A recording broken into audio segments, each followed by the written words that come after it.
সাংবিধানিক সরকার হিসেবে শপথ গ্রহণ করেছেন এবং শপথের সঙ্গে তারা এটা দৃঢ়ভাবে বলেছেন যে আমি সংবিধানের রক্ষণ সমর্থন ও নিরাপত্তা বিধান করিব।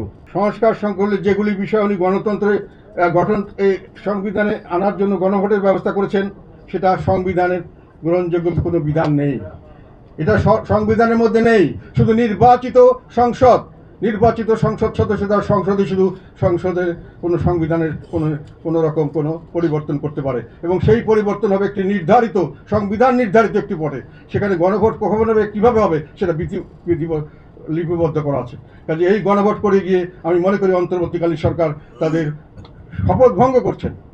একই সঙ্গে আমি এটা বলতে চাই যে ওনারা যেভাবে করছেন এটা মোটেই বাস্তবসম্মত নয়।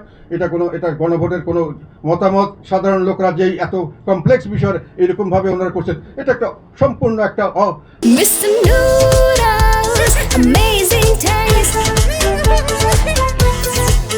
অদ্ভুত ব্যাপার। আমার মনে হয় এই জিনিসটা প্রস্তাব যে করেছে আমি সেটার সম্পর্কে সন্দেহ করি।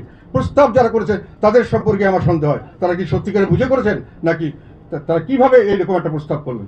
এত জটিল একটা বিষয় একটা সাধারণ গ্রামের লোকের কাছে ইয়েস নো বলেন এটা হয়ে গেল, ওনারা ইয়েস নো বলে দিয়ে হয়ে গেল।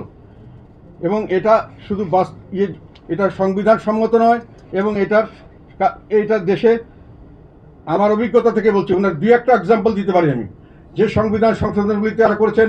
এই সংবিধান সংশোধনে বিশেষ করে সংশোধনে যেটা এনেছেন তাতে করে দেশ অচল হয়ে যাওয়ার সম্ভাবনা আছে। আমরা সংবিধানের আমি অনেক দিন কাজ করেছি, স্বামী হায়দার পাটোয়ারি দীর্ঘদিন তারা সংসদে কাজ করেছে, আমি অনেক বেশি দিন কাজ করেছি। আমি অ্যাক্টিভলি সংবিধান এবং গভর্নেন্স নিয়ে কাজ করেছি এবং এটার উপরে অনেক বড় বড় সেমিনারে অংশগ্রহণ করেছি। আমাদের কোনো মতামত ওনারা নেননি, নিলে আমাদেরকে বলতে পারতাম। আমি ওনাদেরকে এই কথাই বলতে চাই, ওনারা অনেক জ্ঞানীগুণী ব্যক্তি, আমি ওনাদেরকে সম্মান করি।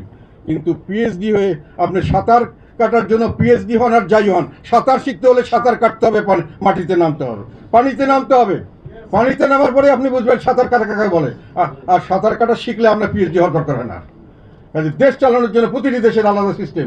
আমাদের দেশে ওনারা স্বৈরাচার বন্ধ করার নামে সংবিধানে যে সংশোধনগুলি করেছেন সেখানে চিফ এক্সিকিউটিভ বা যারা প্রধান নির্বাহী বা প্রাইম মিনিস্টার তাকে কোনো রকম ক্ষমতাই দেওয়া হয়নি, তার হাত পা চারপাশে বেঁধে দেওয়া হয়েছে।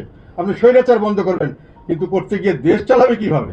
একটা দেশ চালানোর যে মানুষকে যখন আপনি দায়িত্ব দেবেন তাকে ক্ষমতা দিতে হবে। ক্ষমতা যদি না দেন সে কোনোদিন দায়িত্ব পালন করতে পারবেন না।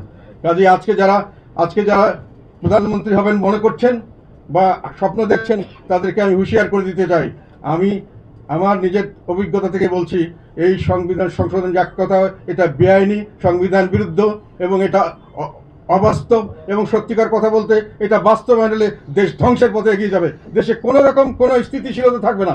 একটি সরকার 3-4-5 দিনের মধ্যেই সরকার পরিবর্তন হবে, কোনো আইন সঠিকভাবে পাশ করতে পারবে না, এইভাবে কোনো দেশ চলতে পারবে না যতক্ষণ পর্যন্ত আপনি একটা লোকের দায়িত্ব দিবেন, তাকে ক্ষমতা দিতে হবে। আপনি সম্পূর্ণ ক্ষমতা বাদ দিবেন সেটা হতে পারে না। আপনি ক্ষমতাকে সুসংগ ব্যবস্থা করেন, ক্ষমতাকে কিছুটা হলো জবাবদিহিতা অধীনে এনে ছোট করার ব্যবস্থা করেন। ক্ষমতা লাগামহীন দেবেন না, কিন্তু মোটেই ক্ষমতা দেবেন না, এইভাবে কোনো দেশ চলতে পারে না।